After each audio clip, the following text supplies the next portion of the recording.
Empowering the community to be self-sufficient and self-reliant is what Community Power Kenya as an organization is doing. We speak to Mary Kamau, the program's director, who helps us understand better. I grew up in Naivasha, that's Nakuru County. As a young girl in a setup of the flower farm in an estate. In this estate we had so much that was going on because we were enclosed in one place, and I grew up being brought up by my sister.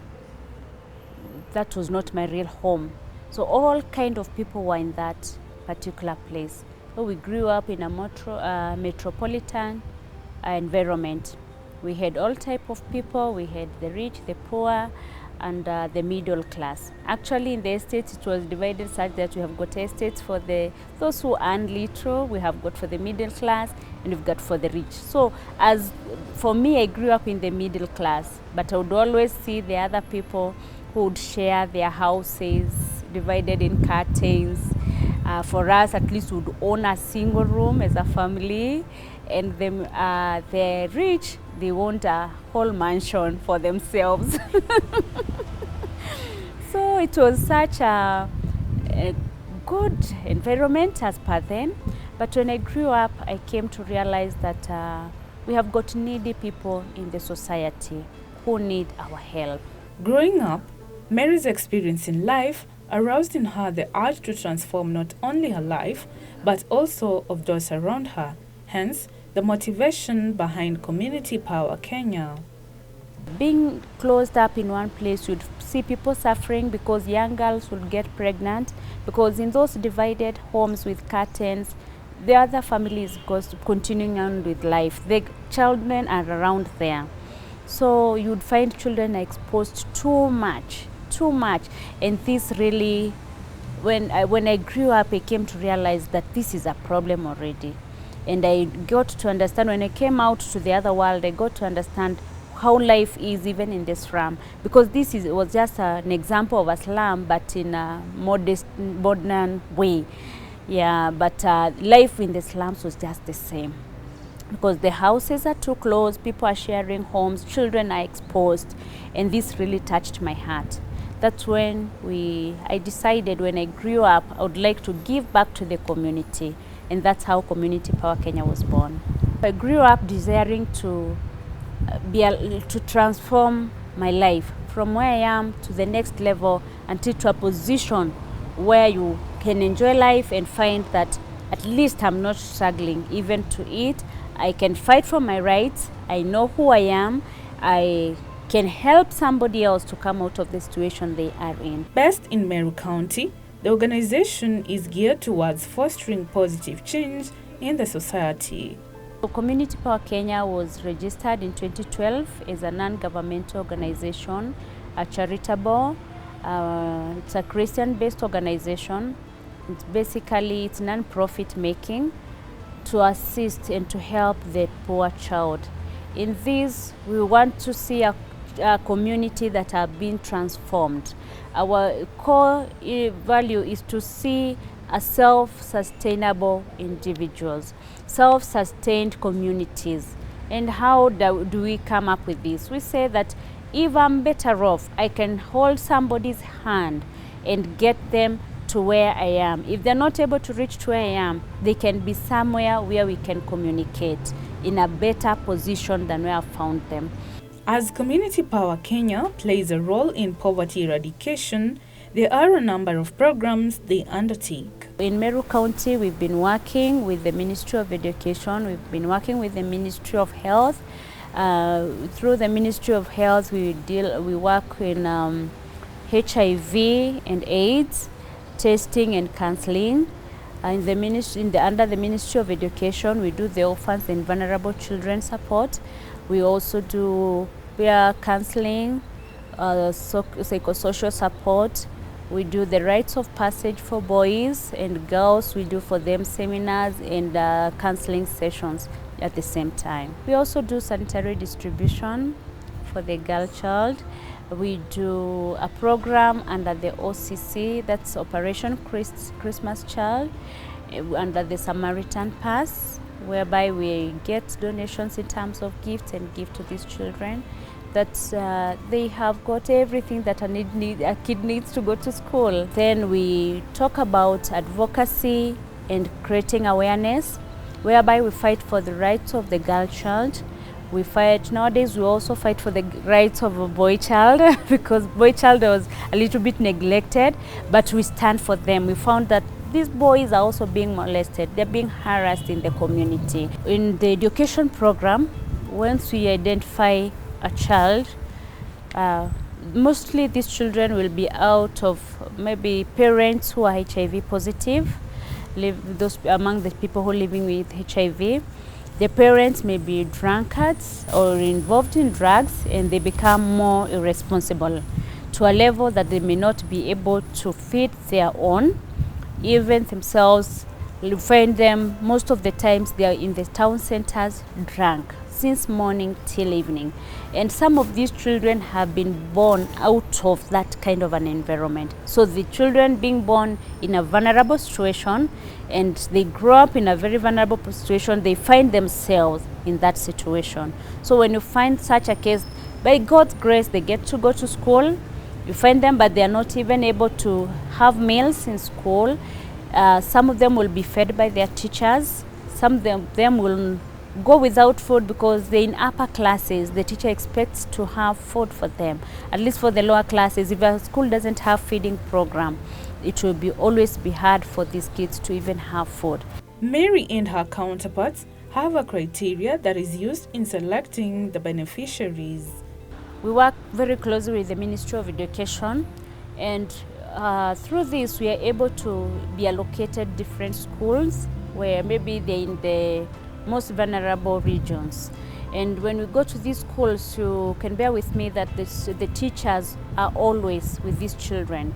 They know their homes, they know their parents, they know their needs, and they know a lot. So what happens, we go through the class teachers, they identify the needy cases in a class, then we pick it from there. We visit the children in their homes, we take their life profile, we take their background, how they live.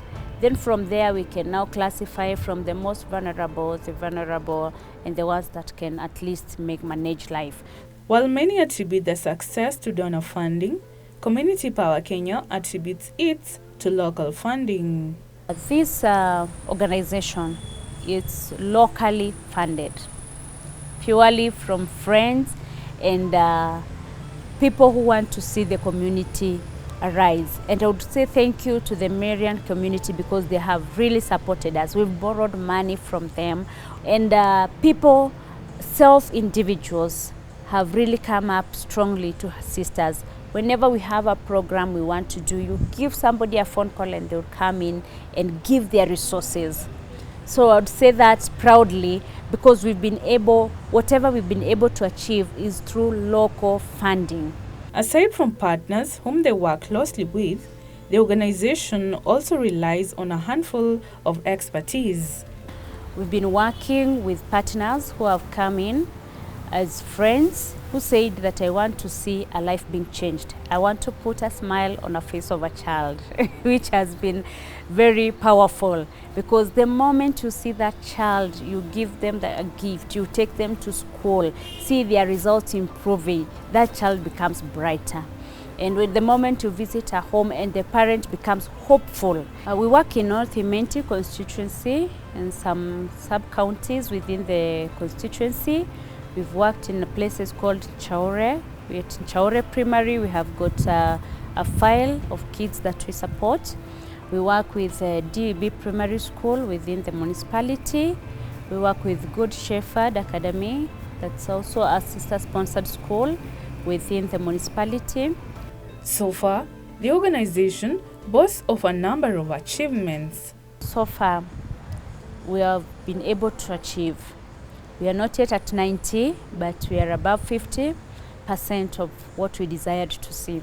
We've been able to assist about 500 families within a span of the last 5 years.